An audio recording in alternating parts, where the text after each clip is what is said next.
galera, nossa última aula. Bom dia, bom dia. Seu aí, muito bom Bom dia. dia, bom dia, professor. Seja bem-vinda. Obrigada. O senhor está bem, seu Ari? Estou bem, graças a Deus, professor. E você? Eu estou ótima, graças a Deus. Tudo na santa. Hoje é a última aula, né? Hoje é, por isso que está tendo festa aqui, ó.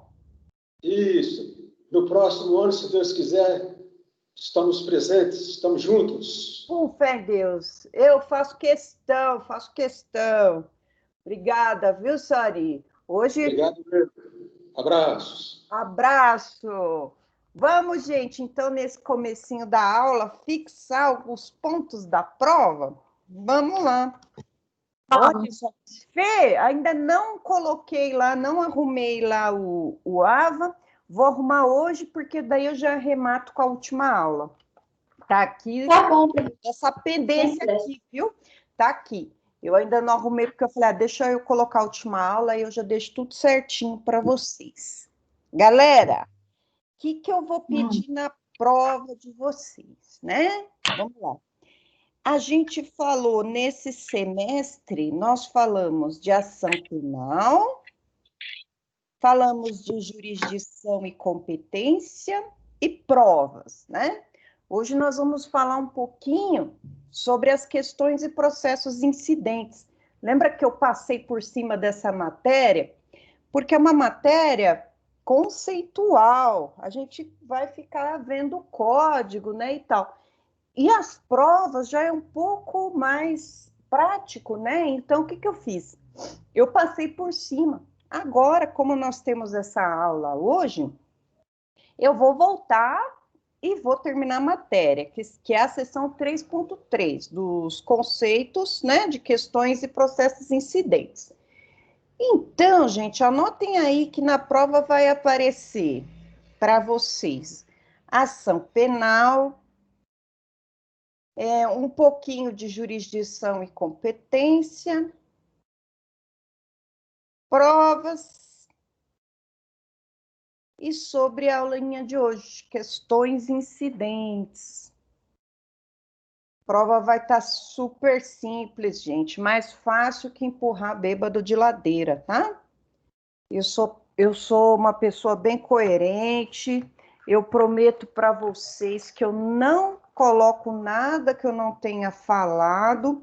Não sei se isso alivia o coração de vocês ou se piora, porque eu falo mais que deputado, né, judiação? Então, fica difícil, né? Porque fala, pô, só vou colocar o que a Marisa falou, mas a Marisa fala igual a matraca, e aí ferra, né, gente? O nosso coração, a gente fica desesperado, né? Não fiquem, não fiquem. Nossa matéria é bem tranquila, processo penal. Não tem quem não goste. Pelo menos mintam para mim, né? Todo mundo gosta de processo penal, né? Oi, a gente tô morena, né? Vocês nunca me viram morena, é a quarentena. Vamos lá, minha gente. Vou deixar lá então bonitinho para vocês, para encerrar nossa matéria com chave de ouro, né? Chave de ouro. Primeiramente, né, já que é o nosso último dia de aula desse semestre, quero agradecer a vocês, né? Todo o carinho que vocês têm comigo, paciência, respeito, uma turminha muito respeitosa, eu gosto muito, né? Compreendem as minhas limitações que todo ser humano tem, então agradeço muito a vocês, né? Deu problema na prova semestre passado, mas a gente passou por isso, deu tudo certo. Então quero deixar meu muito obrigada para vocês, dizer que eu amo o que eu faço, eu estou sempre aqui à disposição de vocês. Espero, né, que vocês consigam êxito, sucesso na carreira de vocês. Quero vibrar com vocês ali a hora que vocês conquistarem o que vocês almejam, seja a carteira da OAB, seja o ingresso em algum concurso. Eu sempre me ponho à disposição, pessoal, de vocês, independente se vocês estão ainda na faculdade ou não, que eu puder ajudar vocês, né, nos primeiros passos da advocacia e por aí vai. Sou muito feliz em dar aula e eu dedico isso a vocês, que vocês que me dão a oportunidade de permanecer, né? De permanecer dando aula, né? Porque a gente fica aqui se o aluno gosta da gente. Se o aluno não gosta, a gente tem que sair, não tem jeito, né? Então, agradeço muito a vocês a oportunidade. Espero ter feito um trabalho legal.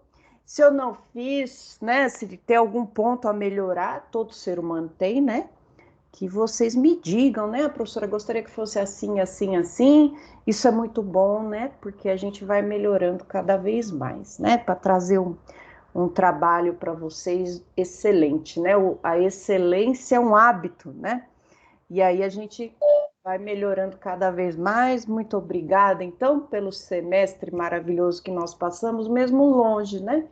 Eu gosto muito de sala de aula, gosto muito de ficar com vocês em sala de aula, mas enquanto a gente está impedido, que seja assim, né, a gente pertinho aqui na internet. Então, obrigada pelo desse semestre.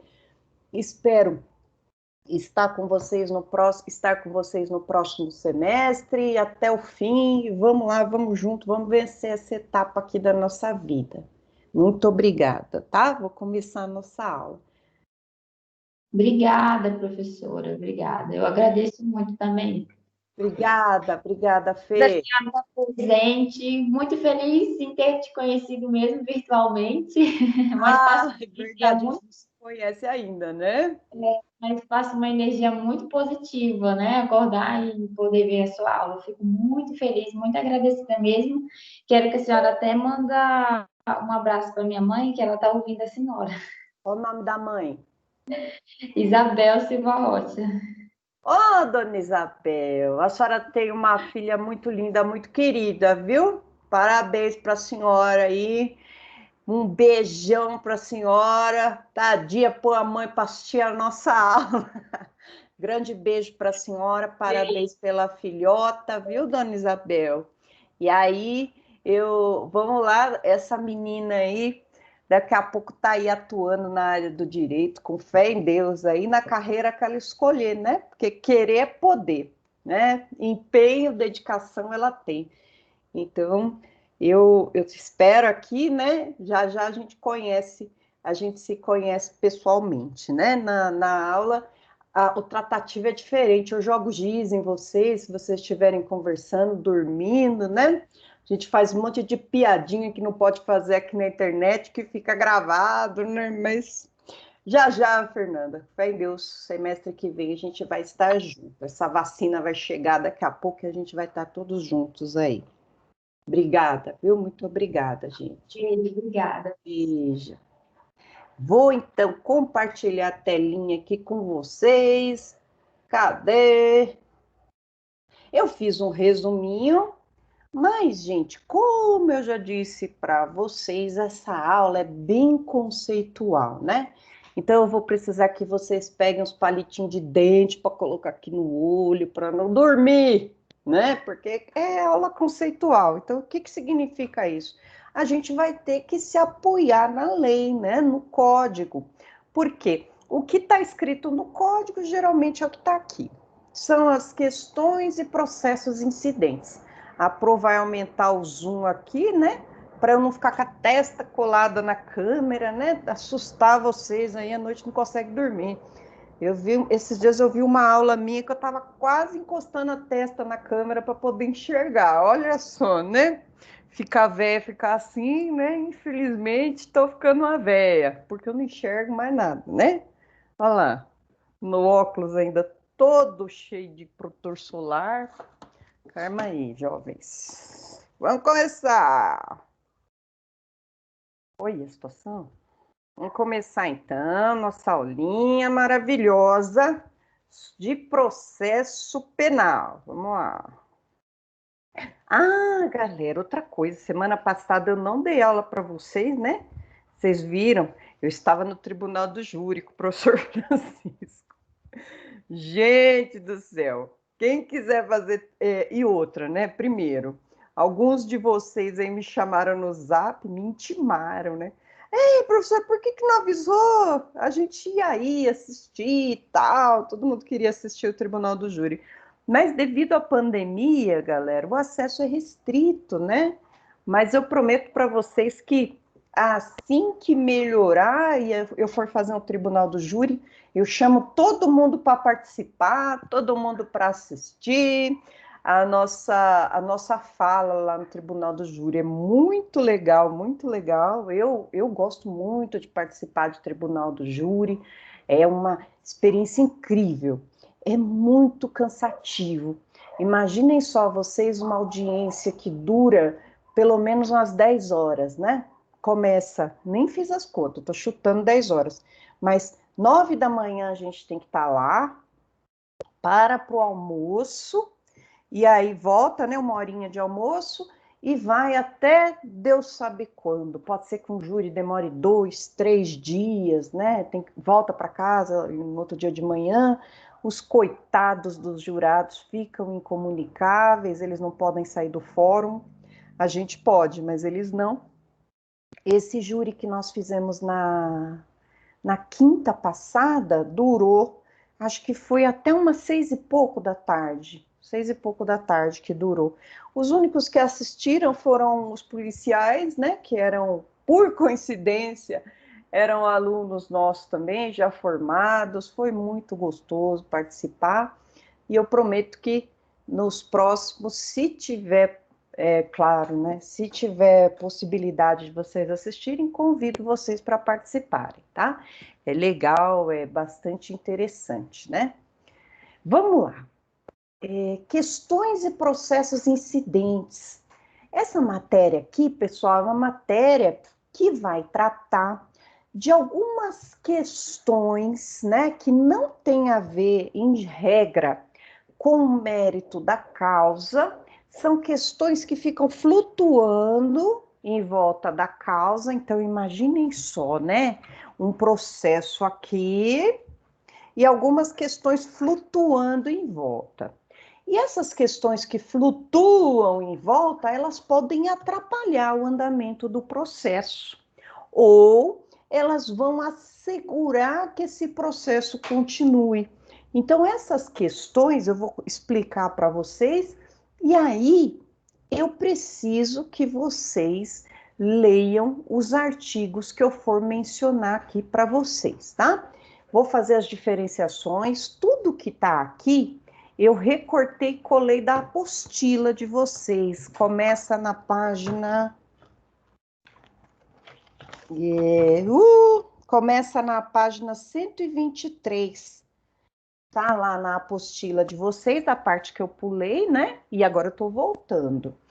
Começa na página 123. O que eu fiz? Eu peguei só a parte mais importante e deixei aqui. Dá 4 páginas. Hoje a aula vai ser rapidinho. Até meio-dia a gente termina aqui, né? E aí é só semestre que vem. Provinha. Vai estar disponível para vocês domingo à noite, meia-noite, né? Começou domingo maior, acabou fantástico. Sai correndo para fazer a prova, né? A prova vai estar tranquila. E aí, gente, tendo algum erro na prova, que Deus me livre de acontecer, me chama para eu poder corrigir, tá bom? Se eu não conseguir corrigir, depois eu lanço, né? Não sei, eu já estou adiantando, porque pode ser que aconteça, enfim. Tomara que não. E aí fique todo mundo tranquilo, não quero ninguém de DP e ninguém de exame, né? Vão todo mundo passar aqui. As interativas, as disciplinas 100% interativas já estão disponíveis, façam logo, não deixem acumular, pessoal, que coisa terrível é acumular matéria. Nas férias, estudem a matéria novamente que vocês viram nesse semestre e, se possível, nos semestres anteriores, porque é muito importante o estudo contínuo. Lembra que lá na OAB nós vamos precisar de tudo ao mesmo tempo. Então, não deixem, gente, tudo que a gente para de estudar, a gente esquece, nosso cérebro é seletivo. Vamos lá. Questões incidentes, aparece muito na OAB? É difícil, razoavelmente pode aparecer quando o nosso examinador quer ferrar a gente, porque mal a gente vê isso, né, na OAB, mas quando vê, vai pedir o que está escrito na lei. E onde que vai começar os processos incidentes? Vai começar a partir do artigo 92 do Código de Processo Penal. Aí você vai lendo do artigo 92 e os seguintes, né, para poder entender as questões e os processos incidentes. Tem algumas matérias aqui muito importantes. Então, vamos começar. Primeiro, a apostila vai fazer uma diferenciação entre questões prejudiciais de mérito e as questões preliminares de mérito. Deixa eu ler aqui e a gente comenta sobre isso. Primeiro, que são questões prejudiciais. Olha só, o nome ajuda a gente, né? Vai causar algum prejuízo, né? Olha lá, prejudiciais, então, deixa eu pôr um tracinho, dizem respeito ao mérito da causa. O que é isso? O pedido, né? Penal. Qual que é o pedido no penal? A condenação de alguém por algum crime. A pessoa, então, subtraiu coisa alheia móvel, o Ministério Público vai pedir a condenação daquela pessoa pelo crime. Esse é o mérito. Sempre que a gente ouvir falar em mérito da causa, significa o que o promotor de justiça quer com esse processo. Ele quer a condenação. Ou, se possível, o que o autor pretende com essa ação? Ele quer a indenização. É o mérito da causa, né? Então, vamos lá. As questões prejudiciais, então, elas se ligam ao mérito da causa, pois podem afetar a tipicidade da conduta. São autônomas com relação à causa principal e podem ou não serem objeto de processo distinto. Já vamos falar disso. As questões preliminares, ou seja, que antes de qualquer coisa, a gente vai falar delas, né, dentro da nossa defesa. Por que é preliminar? Porque vem primeiro. Então, antes de qualquer coisa, eu vou falar dela. O que significa? Dizem respeito ao desenvolvimento do processo, se vai ter julgamento ou não. Sendo esses dependentes e só interfere no mérito da causa quando reconhecidas pelo juiz. Por exemplo, né, numa questão preliminar, eu posso falar assim, tem uma nulidade aqui.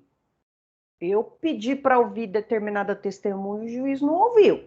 Aí o juiz, se levar em consideração, opa, volta um passo atrás e ouve a testemunha. No caso das prejudiciais, que é o foco da aula de hoje, né, desse início, as prejudiciais vão ser questões que estão fora do processo, ou seja, autônomas, que vão repercutir no mérito da causa. Aí a gente tem um exemplo aqui interessante. No crime de bigamia, em vez de eu compartilhar a tela com vocês, eu vou pegar aqui a tipicidade do crime. Ó. Deixa eu buscar aqui, bigamia. Que é um crime que caiu de moda, né? Olha lá, bigamia. Eu vou pegar o crime aqui e vou colocar para vocês para a gente analisar. Uma questão prejudicial, crime de bigamia. Vou colocar ele aqui para nós. Olha só, o que é o ser bígamo? Contrair alguém sendo casado, novo casamento. Eu já vi contraírem malária, dengue, covid, mas contrair casamento é triste, parece doença, né? Eu contraí um casamento, nossa, mas tem remédio, né? Não parece contrair? Esse verbo ficou muito esquisito para casamento, né? Olha lá, se eu casar novamente sendo casada, eu estou cometendo um crime. Mas vamos fazer um parênteses aqui, né? Olha só que crime mais antigo nesse mundo.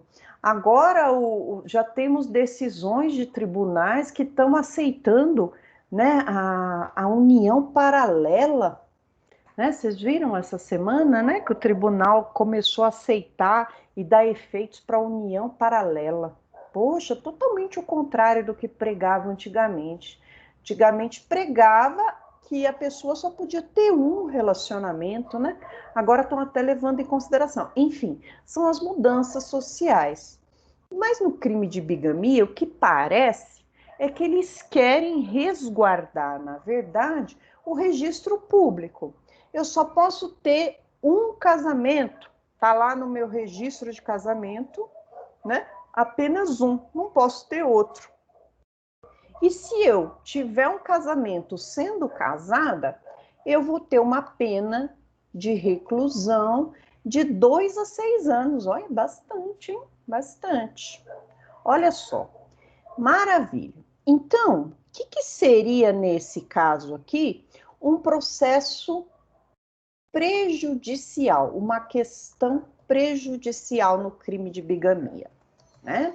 Ó, por que eu estou dando exemplo de questão prejudicial? Que ela vai analisar o mérito. Olha só, eu só posso considerar alguém bígamo se ele tiver 2 casamentos. Eu não estou falando de um casamento e uma união estável, eu não estou falando de 2 uniões, né, estáveis.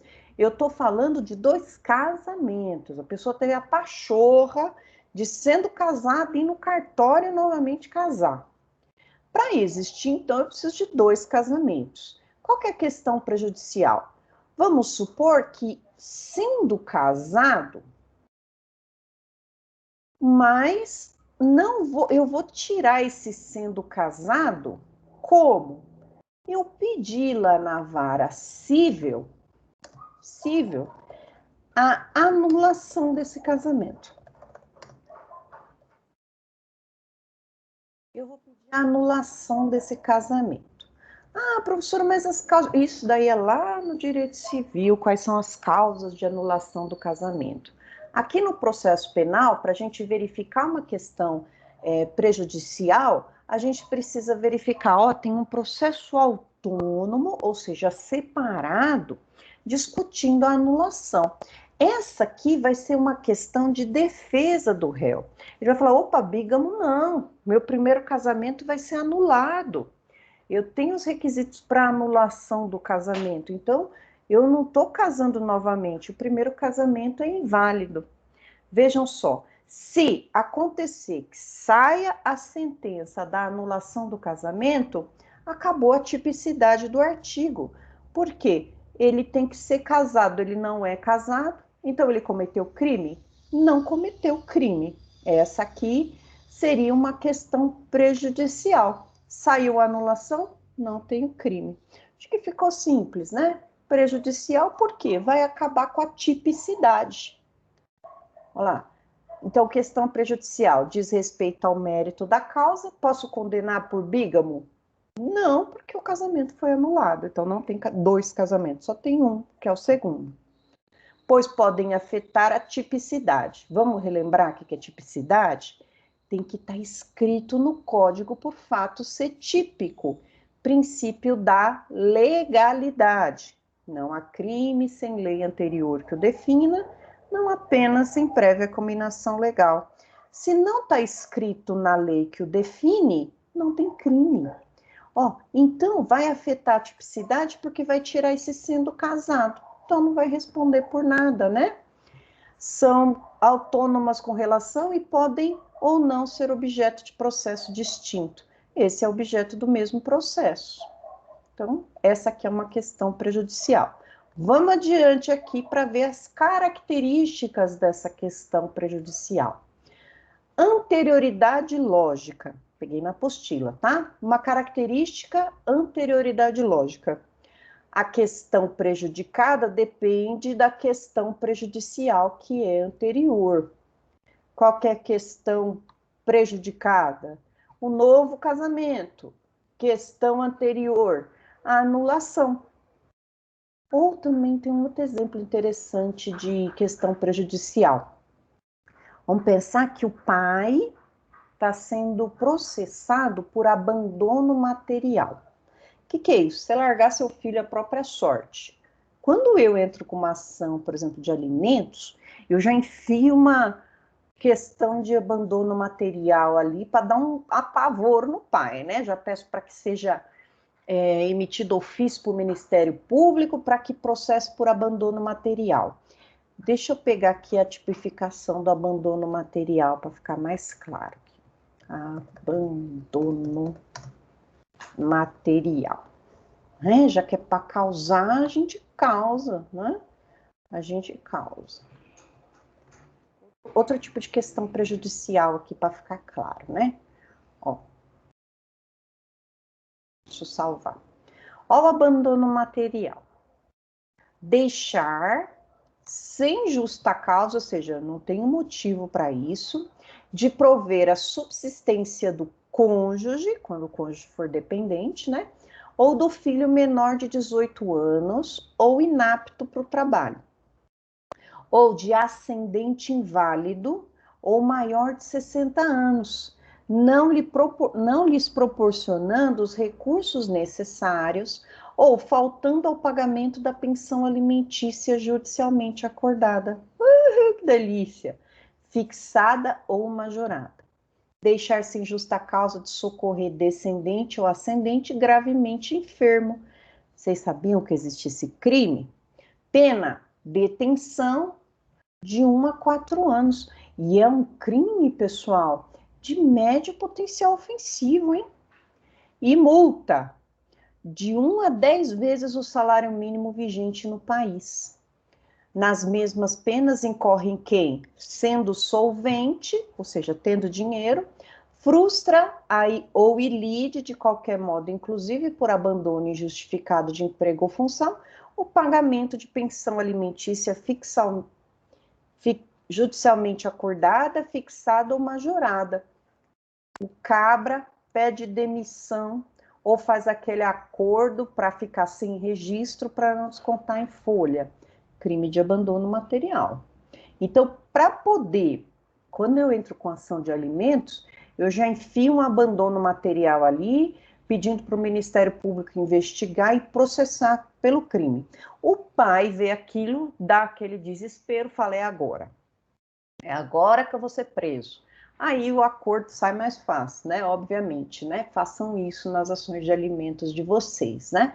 Ou orientem a cliente de vocês, quando ela for pedir alimentos, ou uma execução de alimentos, né? Que já tem fixado. Você fez boletim de ocorrência por abandono material? Manda fazer o boletim de ocorrência, já chega lá na delegacia, quero fazer o boletim de ocorrência pelo 244 do Código. O escrivão vai falando, nossa, o que é isso? Vai lá buscar o que é, porque ninguém conhece isso aqui, né? A maioria não conhece. Enfim, vamos pensar no abandono material. A pessoa está sendo processada por isso. Qual que seria a questão prejudicial aqui? Questão prejudicial. Ou seja, aquela questão que, se provada, vai isentar essa pessoa do crime, vai acabar com o crime. Imaginem só que lá na esfera civil, ele propôs uma ação de negatória de paternidade. Negatória de paternidade. No caso, o filho não é dele, ele descobriu que o filho não é dele, o filho é de não sei quem. Nesse caso, gente, se o filho não é dele, ele não vai responder pelo crime. Então, questão prejudicial aqui é a negatória de paternidade. Todo mundo vai ficar contente aqui, o réu vai ficar contente porque não vai responder. Maravilha. Então, segundo as características, ó, eu preciso de uma questão fora do processo anterior, ele já entrou com a ação ou de anulação de casamento, ou de negação de paternidade. Segunda característica, necessariedade. A questão só será considerada prejudicial se for impossível ao juiz proferir decisão sem considerar a questão. Então, num caso desse, o juiz vai ter que esperar sair a decisão no cível para resolver o que ele faz no aspecto penal, né? Porque como que ele vai condenar... Peraí, deixa eu só mudar aqui o fone. Porque como que ele vai condenar a pessoa se não sabe se é pai ou não, se não sabe se é casado ou não? Então, é uma questão necessária. Autonomia é independente da questão prejudicada, podendo dizer respeito até outro ramo do direito. É o exemplo aqui, né? É outro ramo do direito, porque está no cível. Mas vamos pensar se fosse do mesmo ramo. Uma receptação. Na receptação, está lá no artigo 180, é isso? Ah, não, eu peguei código de processo. Lá no artigo 180 da receptação, está dizendo assim.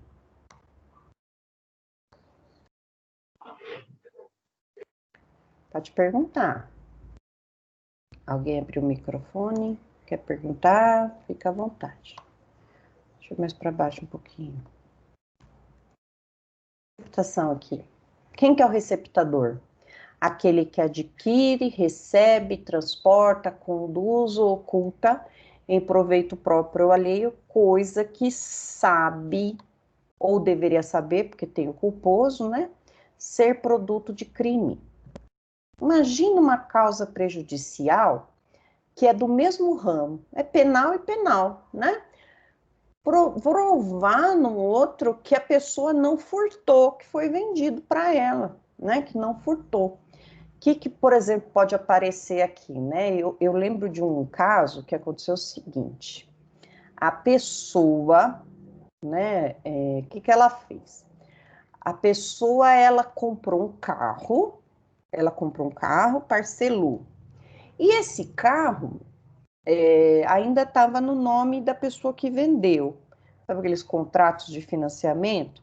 E aí, essa pessoa que comprou não conseguiu honrar com as parcelas. Não conseguiu honrar com as parcelas, e aí o vendedor começou a ligar. Ô, fulano, tem que pagar, meu nome já está sujo, e tal. Foi aquele rolo entre os dois. E aí, o que esse comprador fez? Escondeu o carro na casa de um amigo dele, né? Ambos corintianos, inclusive o que vendeu. Todo mundo corintiano. Então, já viu que não vai dar uma coisa boa, né? Aí, escondeu o carro. Falou, não, eu vou pagar, e começou a enrolar. O vendedor ficou muito fulo da vida, foi até a delegacia e disse lá, mentindo, já cometeu um crime, que o carro dele foi furtado. Ó, levaram meu carro. Qual carro? Esse aqui. Tá, maravilha. A polícia foi atrás do carro, achou o carro na casa desse amigo. Ele foi indiciado por receptação. Por quê? Porque ele estava com um carro na casa dele que era proveito de furto. É um crime, né? Olha lá. Cadê? Vamos voltar aqui. Eu baixei um pouquinho. Ele estava com um carro, né? Ele estava guardando um carro, então estava aqui na modalidade ocultar, um carro que sabia ser produto de crime, né? Ele falou que não sabia, enfim. E aí, o que foi o desenrolar dessa história? Descobriu-se que, na verdade, não era produto de crime, foi uma falsa notícia de crime, porque o vendedor não pagou, o comprador não pagou o carro. E o vendedor foi lá e, então eu vou dizer que esse carro foi furtado. Está errado de todas as formas, mas a questão prejudicial aqui ele não é receptador, porque não é produto de crime. Então, veja aqui a questão prejudicial. Foi absolvido na esfera criminal. Quem se não pode falar se ferrou, né? Quem se deu mal aqui na questão, quem foi?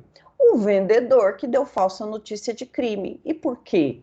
Não pode, é mentira. Ele que vá para a esfera civil cobrar a dívida, executar o contrato. E ele, se ele vender um carro financiado, o problema é todo dele. Ele que se entenda com o banco e vá atrás do carro dele. Não pode vender um carro com gravame, né? A não ser que a pessoa consiga quitar, né, e fazer um novo empréstimo. Senão, não tem jeito, né? Então, vamos continuar aqui 3 exemplos, né, de questões prejudiciais. 2 cujo processo é de outra esfera de justiça, que é a cível, e uma que vocês veem que pode ser dentro da esfera criminal.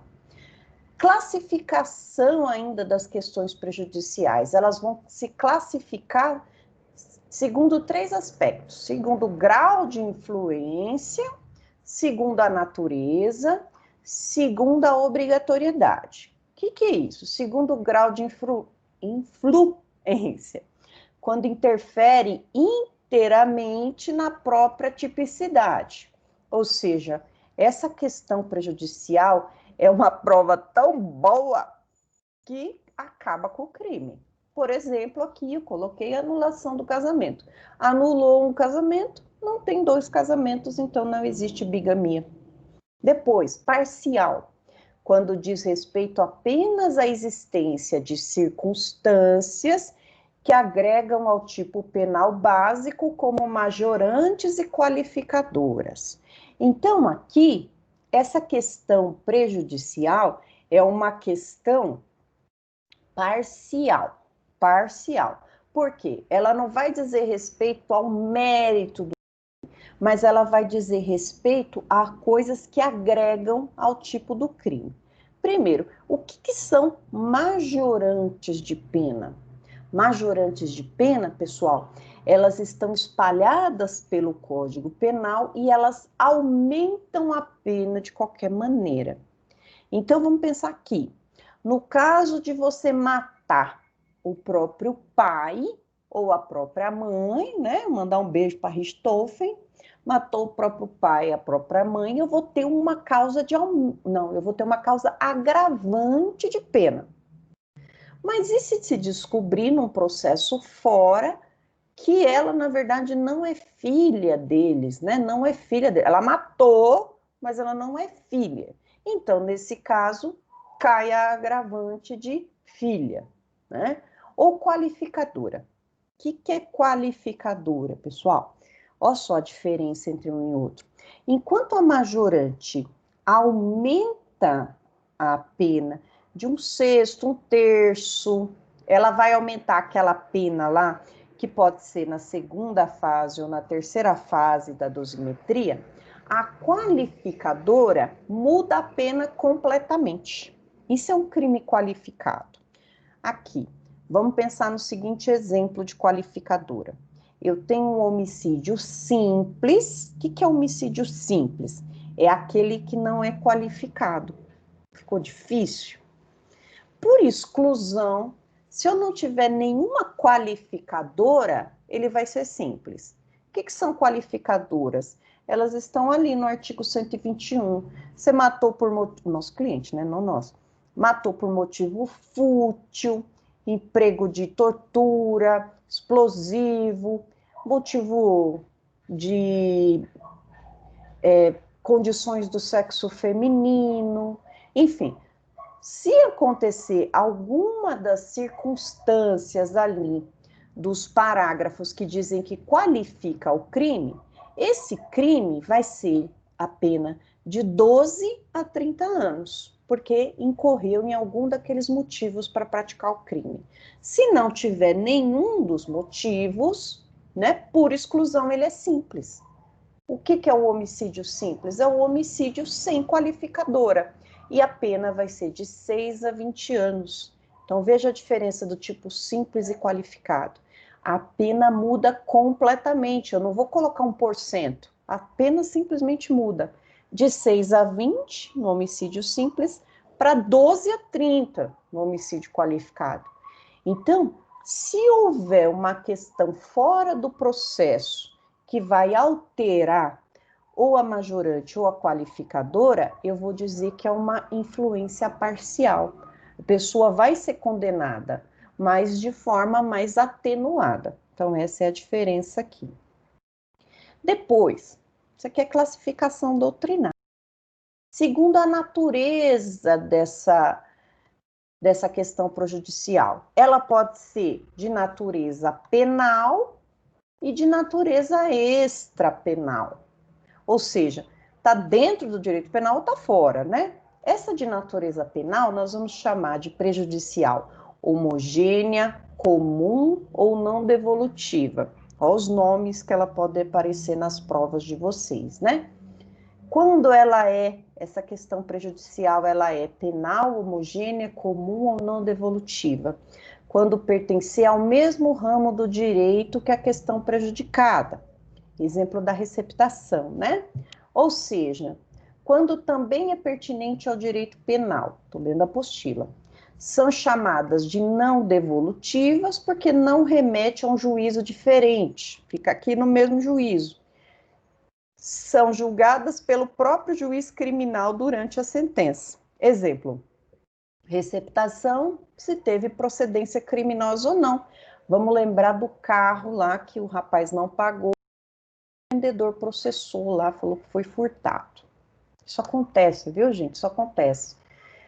Várias vezes eu fui consultada disso, né? Cliente chegou para mim e falou assim, doutora, se a pessoa não pagou, ainda está no meu nome, posso dar queixa de furto? Não, você não faça isso.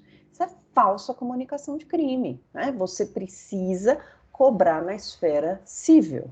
Ah, mas ele não tem o que pagar, ele não tem nada. Eu falei, mas por que você vendeu para ele, então? Você tem os meios necessários para você não se prejudicar. Enfim, guardem isso. Natureza extrapenal, ou seja, fora, também conhecida como heterogênea, hétero de diferente, jurisdicionais ou devolutivas, porque outra esfera que vai julgar.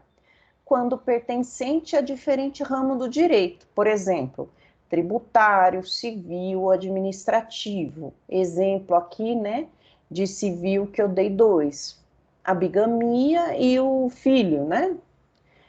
No direito tributário, por exemplo, né, tem um crime, que aí eu não vou lembrar direito como que é, mas é assim, você responde pelo crime se você sonegar um imposto de renda. Não paguei, soneguei. Só que lá na esfera tributária, não paguei, é diferente de sonegar, né? Não paguei. Só que lá na esfera tributária, eu estou discutindo na justiça o parcelamento, estou pedindo para parcelar. Então, não é que eu não paguei, eu parcelei. Tem até uma súmula disso, que se o pagamento tá lá parcelado, não tem por que processar. Olha uma questão prejudicial extra, né? Tá lá fora, estou discutindo parcelamento, eles estão parcelando com juros abusivos. Não adianta vir aqui me processar na esfera criminal, né? Ou na esfera administrativa, né? Deixa eu pensar no exemplo na esfera administrativa. Vamos pensar aqui na situação de eu fui processada, meu cliente foi processado por algum dano ambiental, né? Ele cortou determinadas árvores protegidas pelo... vamos pensar cortou um pau-brasil, vai? E lá na área administrativa nós estamos discutindo, era um eucalipto comum, plantado, né? Não era mata nativa. Então, se lá no administrativo ficar aprovado que não era mata nativa, não tem a ver com a questão criminal. Inventei esse exemplo aqui, tá? De inopino, de repente. Essa espécie de questão ainda se subdivide em devolutiva, obrigatória e facultativa. Mais uma subdivisão para questão prejudicial extra. Aí tá aqui, também copiei da apostila. Extrapenal devolutiva obrigatória e extrapenal devolutiva facultativa. O que significa? Olha lá, então no artigo 92, né, e diz o seguinte, se a decisão sobre existência de infração depender da solução de controvérsia que o juiz repute séria e fundada sobre estado civil das pessoas, o curso da ação penal ficará suspenso. Olha lá. O juiz manda suspender. Estamos discutindo a bigamia. O juiz manda suspender. Ui, é Ctrl Z para voltar, né? Eu queria Ctrl N. O processo ficará suspenso até que no juízo cível seja a controvérsia dirimida por sentença transitada em julgado, sem prejuízo, entretanto, da inquirição das testemunhas e das provas de natureza urgente. Ou seja, o juiz não pode julgar, mas Se tiver alguma prova que repute urgente, a testemunha vai morrer, a testemunha está no hospital, ou tem uma interceptação telefônica para se fazer, já pode fazer, mas o processo vai ficar suspenso, não vai ter sentença até sair a decisão civil. O estado civil das pessoas a que se refere o artigo anterior diz respeito tanto a aspectos familiares, como a condição de solteiro, casado, pai, filho, quanto os aspectos pessoais, idade, nacionalidade e naturalidade da pessoa. A suspensão do processo criminal deverá ser determinada pelo juiz de ofício. O que significa de ofício? Ninguém precisa pedir, ele mesmo faz. Ou a requerimento das partes. Enquanto o denunciado por pegamia declara que o primeiro casamento foi nulo, impõe-se a suspensão do processo até que decida a nulidade. Esse é o exemplo. Depois, facultativas, ou seja, aqui o juiz suspende. Na facultativa, tá no próximo artigo 93. Versam sobre matéria distinta do Estado Civil. Então, se for Estado Civil é obrigatória, se for diferente, é essa facultativa. Questões atinentes a fato gerador do tributo, títulos e de propriedade. Nessas, o juiz possui a opção de suspender ou não o andamento do processo. Caso não faça, ele próprio deverá decidir a prejudicial na sentença, porém, sua decisão não vinculará o juiz da esfera civil. Aqui está dizendo, suspende ou não suspende o processo? Quando disser respeito ao estado civil das pessoas, o juiz tem que suspender e aguardar a decisão do juízo civil. Outros tipos de ações o juiz não precisa suspender se ele não quiser, por isso que é facultativo, e ele pode já decidir. E essa decisão no criminal não vai influenciar a decisão em outra esfera. Olha só que legal. O exemplo que eu dei, né? Está discutindo se o tributo é devido ou não na esfera civil, na esfera, administrativa ou tributária. E aqui, na esfera criminal, o juiz vai falar assim, não, isso aqui eu vou absolver porque ele está discutindo o tributo lá, ele não está se negando a pagar. O juiz já extingue a punibilidade aqui. Essa aqui é a diferença. Então, essas eu peço para que vocês leiam os artigos, cadê aqui? Artigo direitinho. Do artigo, então, 92 até o 94. 2 artiguinhos, né? Ó, então, eu vou colocar aqui observação para vocês. Ler os artigos. Eu coloquei artigos ali? Não. Os artigos 92 até 94. Aproveita e lê até o final do código. De qual? Do CPP, Código de Processo Penal. Se tiver dúvida, gente, pode me interromper, tá? Vocês estão bem quietinhos aí. Exceções. Próximo artigo, artigo 95. O que são exceções, né, pessoal? As exceções, elas são... Opa. As exceções, elas podem estar vinculadas ao julgador, à competência desse julgador para julgar, ou ao processo. Será que é essa parte mesmo que tem que estar ali, não é outra pessoa? Ou será que já não existe um processo em andamento? Ou será que já não teve julgamento sobre isso? A gente sabe que não é possível dupla imputação pelo mesmo fato. Princípio do não bis in idem ou ne bis in idem. Aqui, né, é para lembrar você que quer ser advogado criminalista, né? Não seja um romântico. Eu quero absolver. Não, a gente vai buscar algumas situações que matem o processo sem sentença. Isso que a gente busca sempre, né? Formas de acabar o processo sem sentença. E o código nos dá essas possibilidades. Vamos ver aqui, né?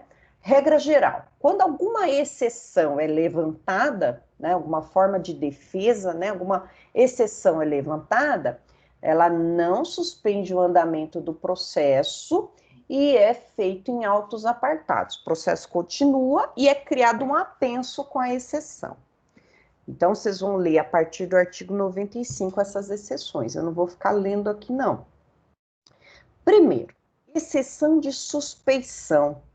O que significa suspeição, gente? Suspeição significa que alguém é suspeito, né? Por exemplo, se você perguntar para sua mãe se você é bonito, ela vai falar que você é lindo, né?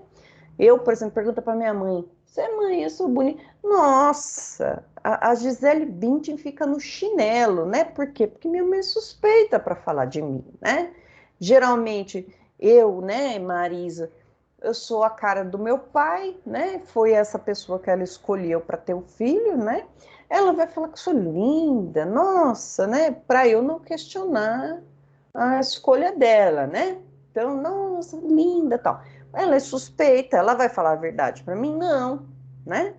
O que pode acontecer também, essa suspeição, com quem julga, ou com quem está ali manipulando o processo de alguma maneira. Essa pessoa é suspeita, ela não vai ser imparcial, né? Por exemplo, um juiz que tem ódio da parte, né? Vamos pensar que esse juiz odeia você, o réu já entrou na casa do juiz e fez a limpa lá, já levou tudo. Será que esse juiz tem parcialidade para poder julgar essa pessoa? Não, ele não vai nem querer ouvir os argumentos a favor. Ou um caso totalmente inventado da minha cabeça, né? Um juiz que está assim com o promotor, até manipulando testemunhas e quem que deve falar o quê, o que o promotor deve pedir. Esse juiz está suspeito, porque eles estão fazendo uma forma de incriminar o réu. A suspeição tem a ver com a imparcialidade. Partes no processo são o MP e o réu. O juiz não é parte, o juiz é imparcial. Ele vai ouvir para formar a convicção dele, ele vai ouvir as pessoas, vai verificar as provas para formar a convicção dele. Se ele já tiver a parcialidade, né, a tendência para condenar ou absolver, ele não presta para o processo. Por isso que foi feita, né, no pacote anticrime, pelo menos tentaram fazer, o tal do juiz das garantias, né, que é um juiz antes do processo, né, antes do processo acontecer, lá em sede de inquérito policial, para ele receber ali, para ele falar se aceita a interceptação telefônica ou não, provas cautelares, para ele não se processo. Ou seja, né, deixa o juiz das garantias contaminado ali, se vai ouvir provas ou não, e as provas prontinhas deixa para o outro juiz julgar sem estar infectado com o inquérito policial, né, com as provas que são feitas ali, né, que pode dar em nada. Então vamos ler aqui o que a apostila fala sobre a suspeição. O juiz suspeito é aquele que possui sua imparcialidade comprometida por razões de proximidade pessoal com a causa ou com o réu. Está próximo. As causas de suspeição estão no artigo 254. Dá uma lidinha lá, né?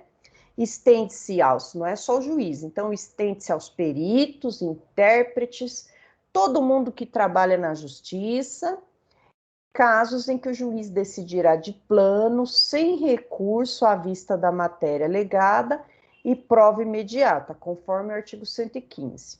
Então, se o juiz se julga suspeito, ele cai fora do processo, né? Vai macular o processo, então ele cai fora. Essa suspeição, ela não se estende aos policiais, né? O policial sempre vai estar ali querendo a condenação. Não vai Você foi buscar pão de queijo mesmo hoje? Não, falei pra você não se preocupar que ia vir? Pois não, jovem. Tcharam! Qual que é o artigo mesmo que você falou? Desculpa. Qual que é o artigo? Desculpa. É o artigo, vamos voltar. 254. Eu preciso.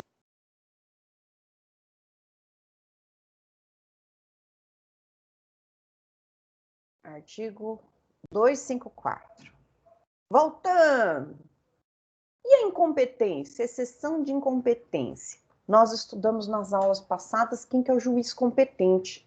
Mas e se ele cai no juízo, nosso processo numa vara que é incompetente para julgar, né? Olha lá, o que vai estar escrito? É aquela exceção de incompetência. Eu entro com um pedido de exceção de incompetência. É aquela fornecida a fim que seja reconhecida a incompetência do juízo, seja relativa ou absoluta. A exceção não suspenderá o processo principal. Deve ser apresentada por escrito ou oralmente, reduzindo-se a termos autos. Contra essa decisão de competência, caberá recurso em sentido estrito. O processo está sendo julgado lá na Conchinchina da Serra. Vai falar, olha, o processo aconteceu aqui em Taboão da Serra, aqui está mais fácil de apurar o crime e a inocência, né, do réu, se for a defesa pedindo. Então, entra com a exceção de incompetência, pede para o processo vir para Taboão da Serra. E aí o juiz, entendendo, opa, não é minha competência, ele manda para Itapecerica, de Conchinchina da Serra, manda para o Taboão. Simples, incompetência não, alguma parte está dizendo que não é aquele juiz, conforme as regras de competência que a gente estudou, que estão na Constituição e no Código de Processo Penal, não é esse juízo competente. Então, a gente vai pedir para mudar. E é bom para a defesa, porque demora um pouco mais, né? Exceção de litispendência. O nome ajuda a gente, né? Esse lit, a gente lembra de lide, que é conflito. Litispendência significa já tem um processo em andamento e ainda ele está pendente de julgamento. Não tem que entrar com um novo processo. Olha lá, ocorre quando duas ações penais estão em curso simultaneamente com a mesma causa de pedir e a mesma parte ré. Então, olha só, Ministério Público processou o réu por furto que aconteceu no dia 15 às 18 horas. Está lá para julgar. Daqui a pouco o réu está lá preocupado com a defesa dele, eis que ligam para ele lá da delegacia, né? Falando assim, olha, o senhor vem aqui ser ouvido tal no inquérito policial que foi aberto contra o senhor. Ele, e agora? Vai lá ser ouvido, descobre que tem um novo inquérito policial por aquele furto do dia 15, no mesmo horário, no mesmo bate-local. Aí ele vai ser ouvido, eis que daqui a pouco chega um oficial de justiça de novo na casa dele, falando, olha, esse processo aqui, o senhor está sendo processado, né? O senhor está sendo processado, o senhor tem que arrumar um advogado. Aí a pessoa sai correndo lá para o advogado e fala assim, doutor, o senhor não ofereceu a defesa? Sim, ofereci. Mas olha aqui, está dizendo que o senhor não ofereceu. Aí o advogado vai lá, olha, os números do processo são diferentes, vara diferente, fala, ixi, processaram o senhor de novo pela mesma coisa. Aí, nesse caso, o que o advogado vai fazer? Uma petição simples, no segundo processo, com cópia, pode ser cópia de capa até a contracapa, a gente fala cópia, capa, do processo que ele está participando, dizendo, trata-se de uma litispendência, você não pode processar de novo. O juiz vai extinguir, então, esse segundo processo sem julgamento do mérito. E o primeiro vai continuar. Isso é litispendência. É uma exceção de litispendência. Eu vou, então, pedir a extinção do segundo processo igual. Tem a mesma causa de pedir, né? O furto que aconteceu no dia 15 às 18 horas, os dois.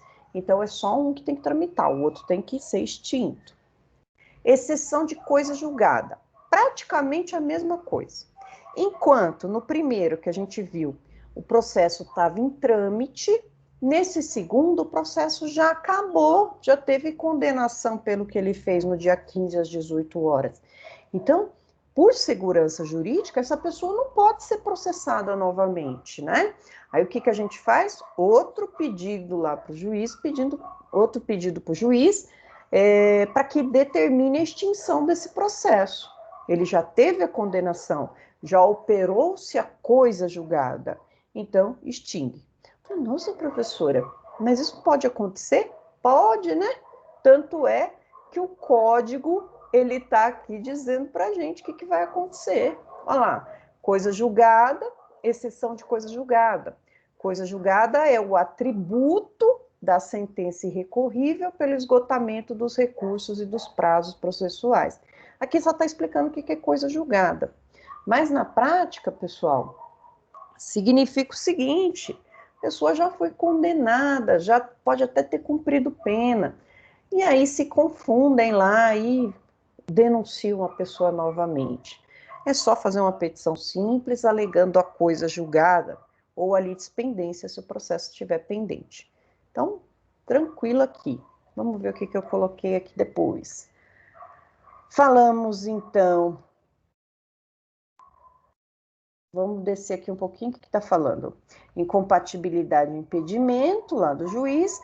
Caso o pedido de suspeição, né, aquele que o juiz está suspeito, não tem parcialidade, seja julgado procedente, ficarão nulos os atos do processo principal. Joga tudo no lixo. O juiz, o órgão do MP, o serventuário, todo mundo que pode ser suspeito, perito ou intérprete, abster-se-ão, ou seja, não vão fazer, né, vão se abster de servir no processo quando houver incompatibilidade ou impedimento, que estão lá descritos no código, que declararão nos autos.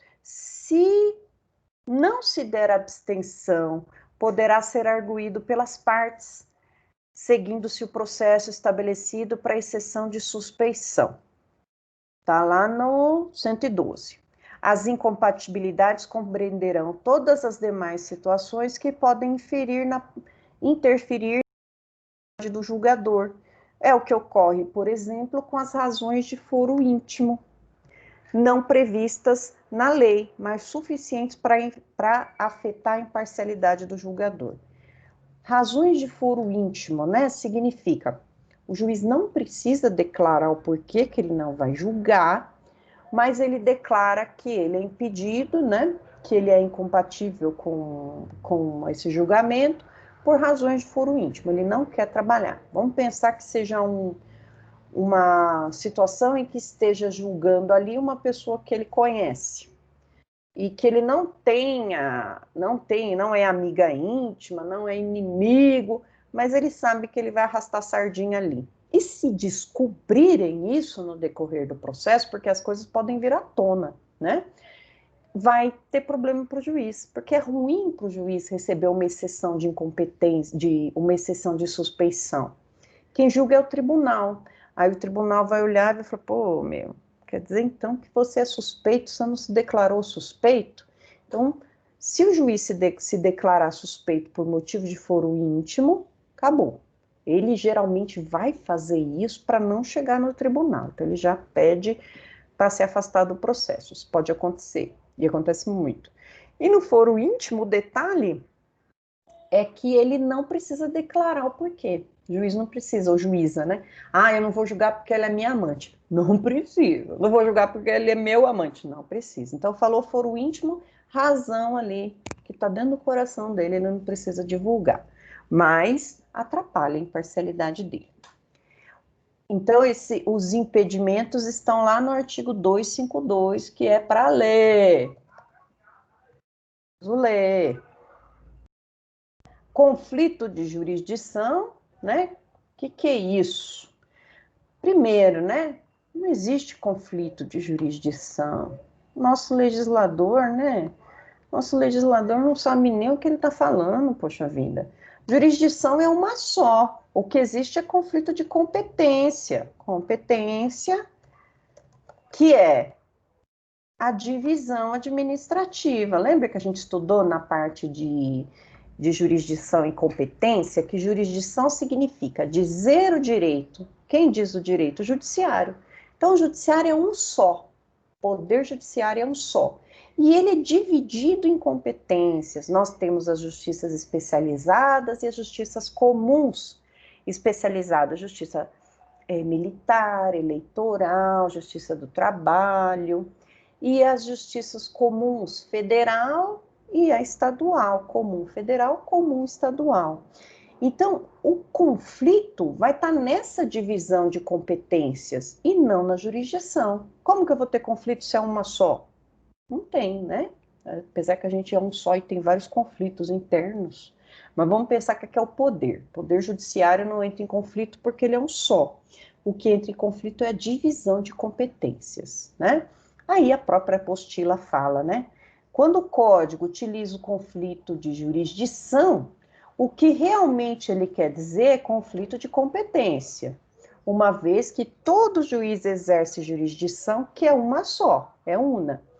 A competência, porém, é a medida ou especialização da atividade jurisdicional, dividida de acordo com a matéria, lugar e prerrogativa de função.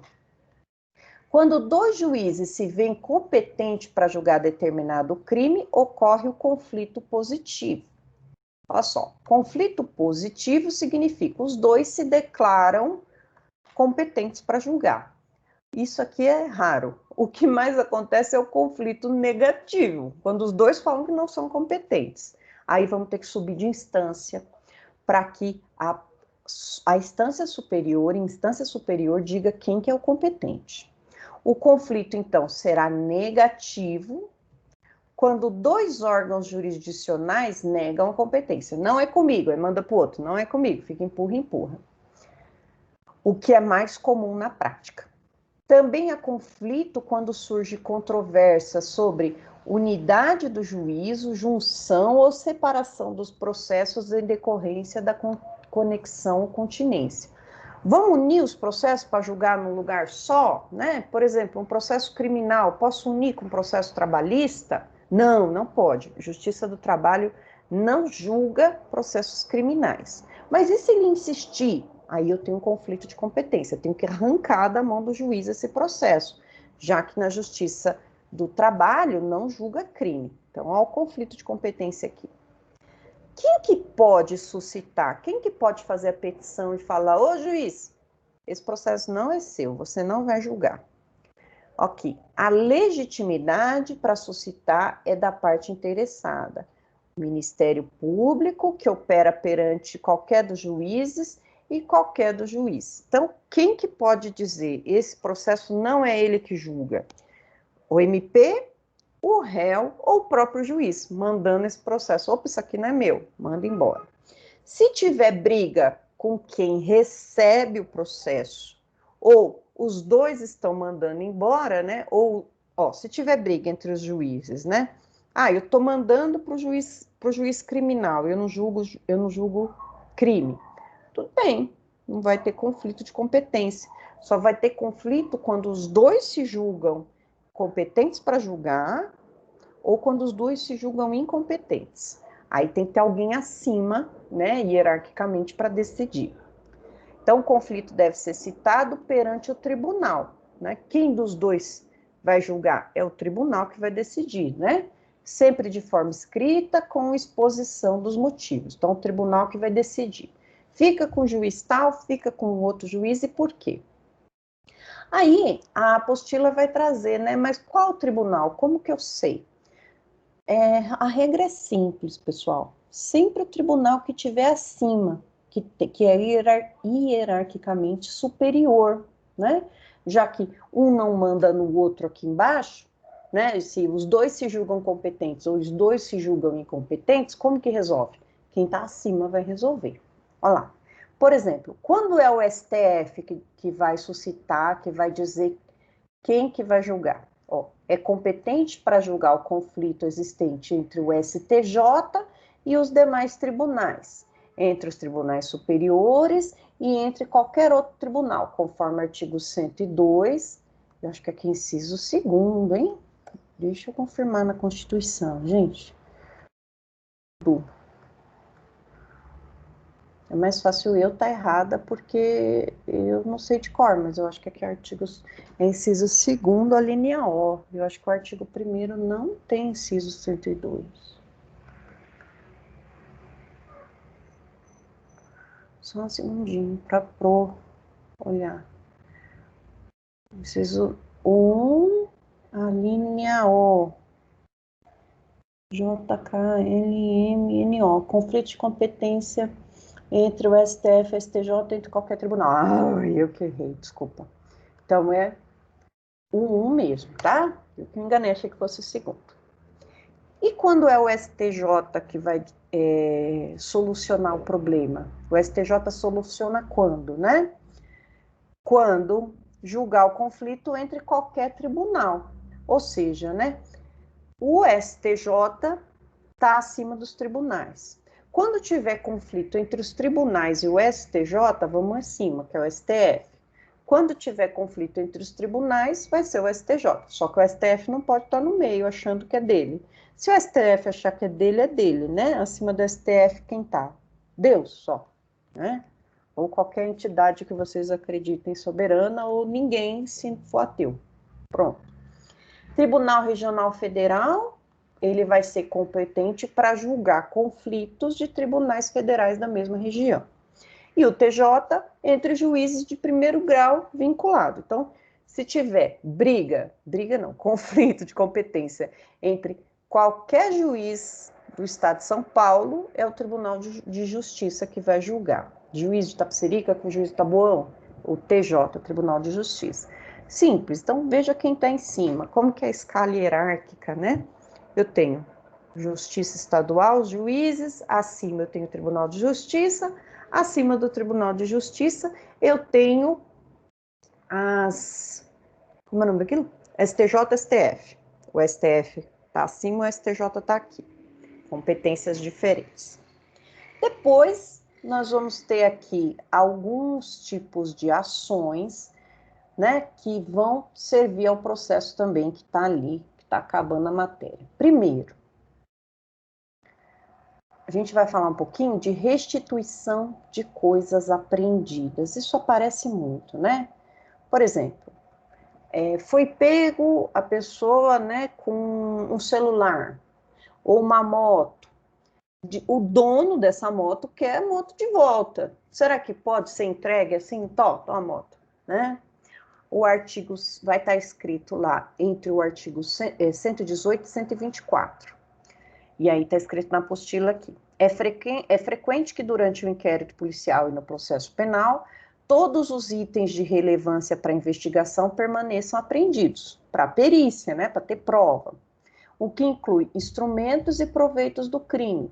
Esses itens não serão restituídos via de regra, enquanto interessarem ao processo. A arma do crime, né? A balancinha de precisão de droga, vai ficar lá e depois manda quebrar tudo.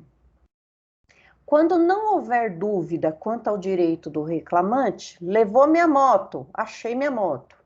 A autoridade policial ou juiz pode determinar a restituição do bem. Exemplo aqui, celular subtraído pelo ladrão poderá ser devolvido pela vítima. Pode ser a polícia ou o juiz, né? Ele vai demonstrar com a nota fiscal do aparelho. Eu tô ferrada se levarem meu aparelho, porque eu não tenho nota fiscal faz tempo, né? Entretanto, quando o direito do reclamante for duvidoso, não sei se é dele, é o meu caso, né? Eu tenho um telefoninho que eu não tenho nota fiscal mais dele. O pedido de restituição correrá em apartado, conferido ao reclamante o prazo de 5 dias para provar seu direito e apenas o juiz criminal vai decidir. O que eu vou fazer, né, gente? Eu vou pegar aquelas fotos que eu estou no espelho com meu celular. E aí eu vou juntar lá o pedido, juiz, me devolva meu celular, ou ele aqui no espelho, tal. Vou provar de alguma maneira que esse celular é meu, já que eu não tenho nota fiscal. Caso os itens sejam apreendidos em poder de terceiro de boa-fé, ou seja, já venderam meu celular, né, por R$50, ele também poderá se manifestar em 2 dias, havendo prazo idêntico do reclamante. Então, ele também pode pedir. Aí vai falar, você comprou na feira do rolo, rapaz? Perdeu. Em havendo dúvidas sobre quem seja o verdadeiro dono, o juiz vai remeter para o juízo cível. Vai falar, não sei de quem que é o dono, manda para o juízo cível. Essa aqui é a restituição de coisas apreendidas, né? Esses dias eu respondi a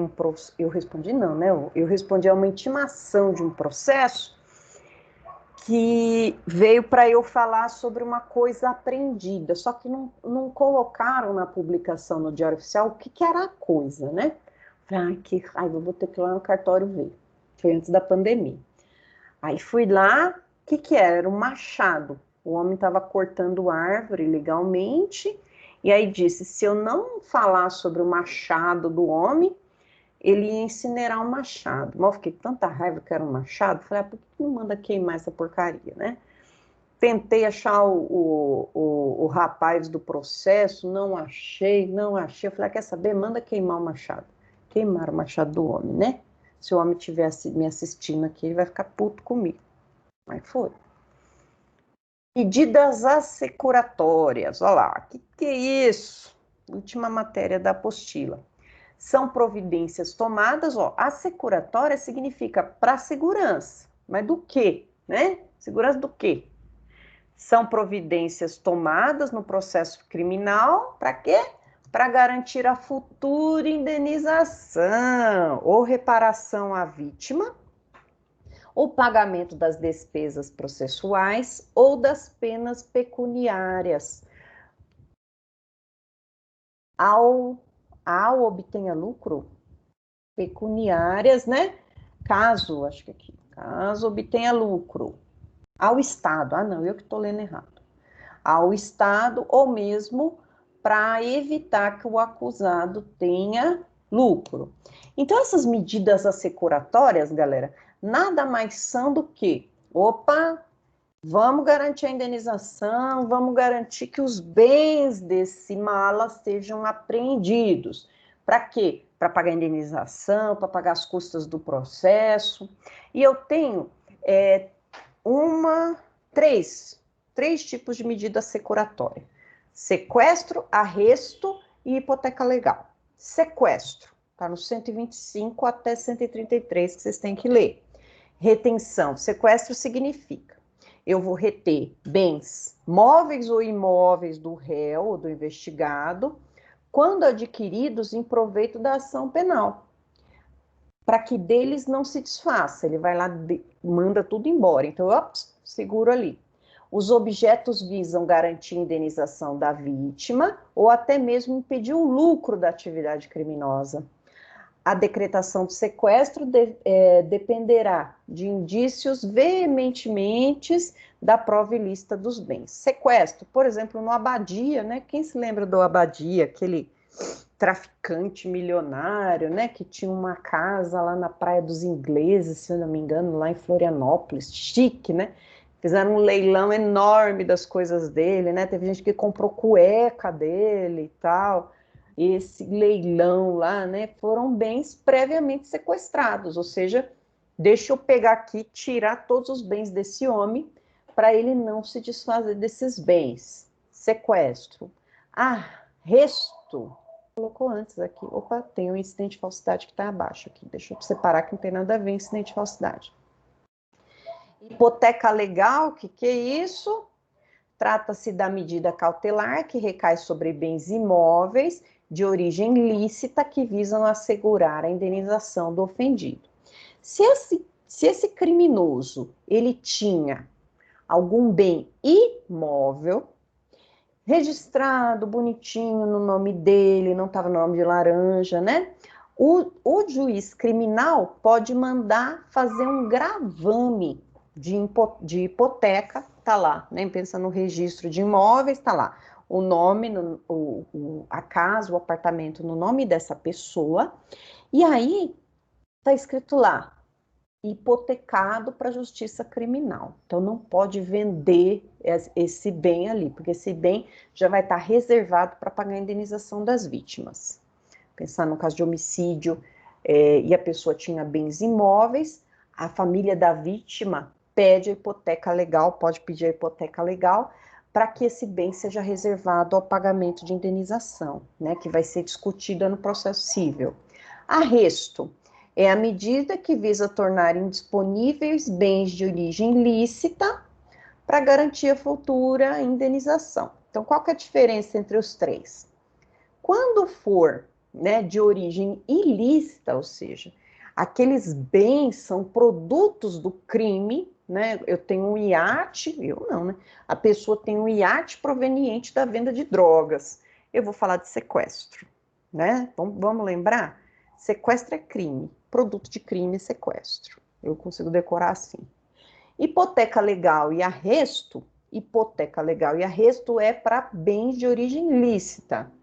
Tem lá um imóvel que é de herança, ou tem um carro que ele comprou na época que ele não praticava crime. Se for bem imóvel, é hipoteca. Se for bem móvel, é arresto. Ou arresto. Vamos lá. E todos eles servem para garantir o futuro pagamento de dívida, né? Lembrem-se que o crime pode gerar abalo à personalidade, né?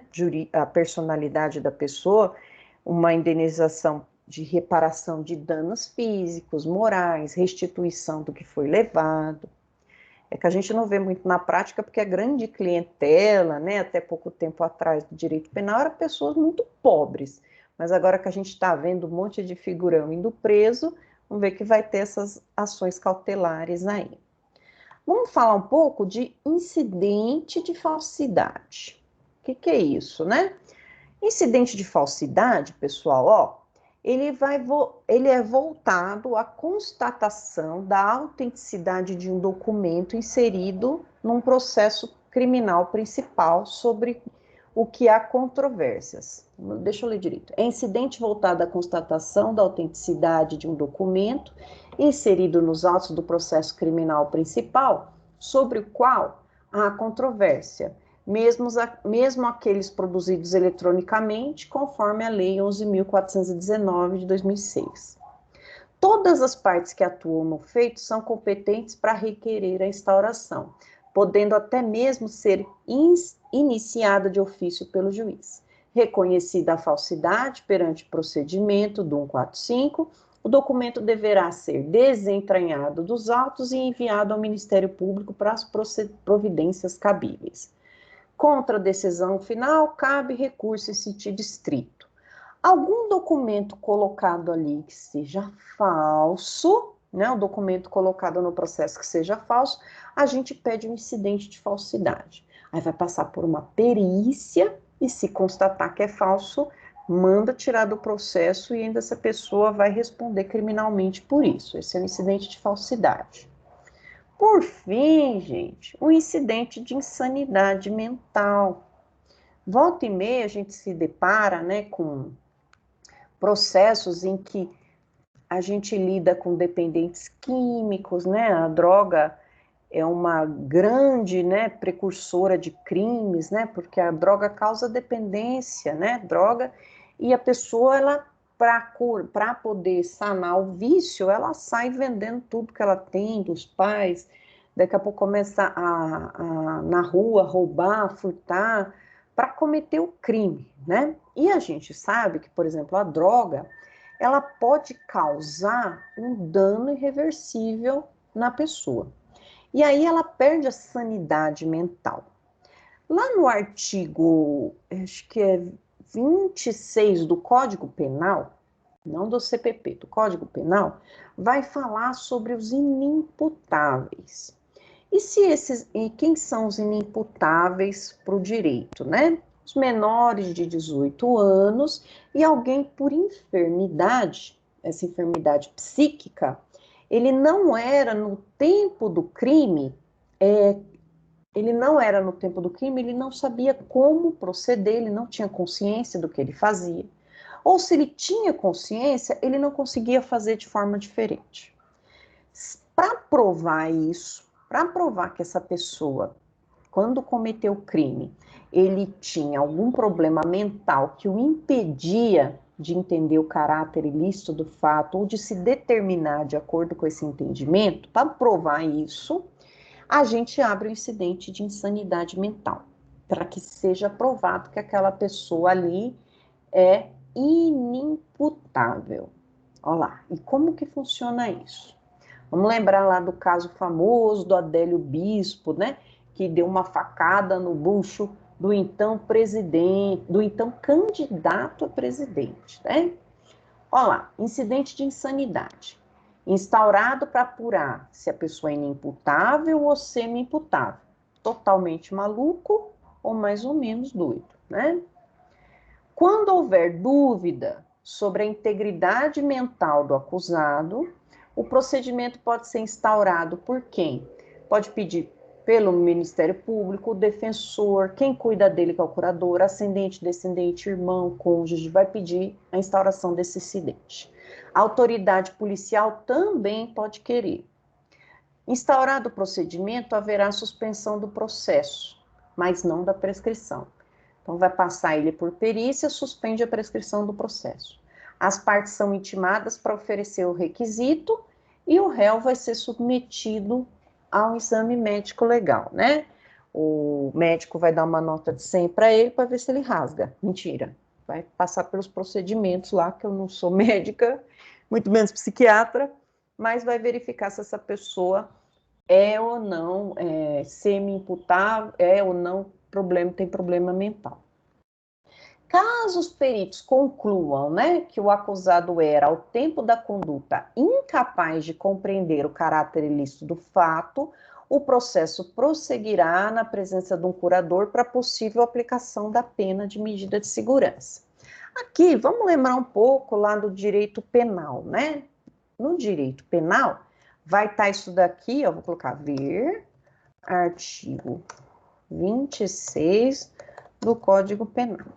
Lá no Código Penal está escrito o seguinte, né? Que essas pessoas, elas não têm culpabilidade. O que vai acontecer com elas, né? Se ele for totalmente inimputável, totalmente pancada, rasga a nota de 100, dá sinal para o metrô, joga pedra em avião, o que vai fazer com essa pessoa, né? Ele vai sofrer uma medida de segurança, não pena. A pena tem caráter de pagar o mal com o mal e tentar a ressocialização do condenado. Então, é retributiva, punitiva e ressocializadora. Na medida de segurança, a medida de segurança ela tem um tratamento curativo.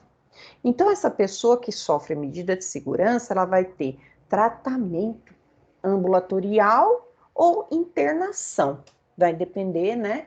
Se o crime foi punido com reclusão, vai ficar internado. Detenção, vai ficar punido com tratamento ambulatorial. E aí, o que rola, né? Quanto tempo, professor? O Código Penal não fala o tempo, ele deixou em aberto. A jurisprudência vai dizer, tendo em vista que não existe prisão perpétua, no máximo ele vai ficar no tempo máximo de cumprimento de pena, que são 40 anos agora, né? Se for antes do pacote anticrime, 30 anos, né? Então, crimes cometidos até 26 de dezembro de 2019, ó lá, 30 anos o máximo. Depois, 40 anos o máximo. Mas vem outro entendimento que vai dizer o seguinte, ó, ele vai ficar o máximo de tempo de pena, o máximo de tempo dito pelo crime, com pena máxima. Então, se for um furto é punido com reclusão, né? Então, o máximo de pena para o furto são 4 anos. Então, ele pode ser pancado do jeito que for. O máximo que ele vai ficar em medida de segurança são 4 anos. Por aí vai. Só um exemplo para vocês, né? E no direito penal, o absolutamente incapaz, ele vai sofrer medida de segurança, e o relativamente incapaz, o juiz pode dar a pena diminuída ou a medida de segurança. Não pode pôr os dois, né? Ou a pena ou a medida de segurança, né? O nosso sistema só admite um tipo de punição. Mas, ver esse tipo de punição, ele vai passar pelo incidente de insanidade mental. O juiz, olhando para a cara da pessoa, não sabe se ele, ao tempo do crime, sabia o caráter ilícito do fato. Então, precisa passar por um perito, né? Perito é um especialista naquilo, para dizer se há ou não, naquele caso, né, inimputabilidade. Esse incidente de insanidade mental, ele vai correr ali, apartado do processo, vai passar pelo perito. Uma vez... Que isso? Um besouro. Uma vez eu pedi, né, de um rapaz que ele tinha dependência química, né, dependência química, por isso que ele estava furtando.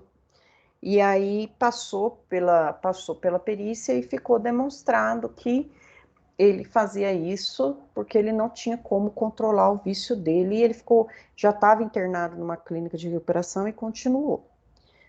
Vou continuar aqui, acabou. Então, acabou a matéria, falamos tudo, já passei para vocês, vou deixar isso aqui disponível para vocês, vou verificar se todas as matérias estão direitinhas lá para vocês no AVA. E terminamos falando da seção 3.3 da apostila. Se tiverem dúvidas, podem perguntar agora para mim, pessoal. E desejo a vocês uma ótima prova. Que dê tudo certo aí. Cadê eu? Será que eu tô? Calma aí. Dê tudo certo para nós aí, galera. Se não tiver perguntas, eu já me despeço aqui. Deixa eu parar a gravação.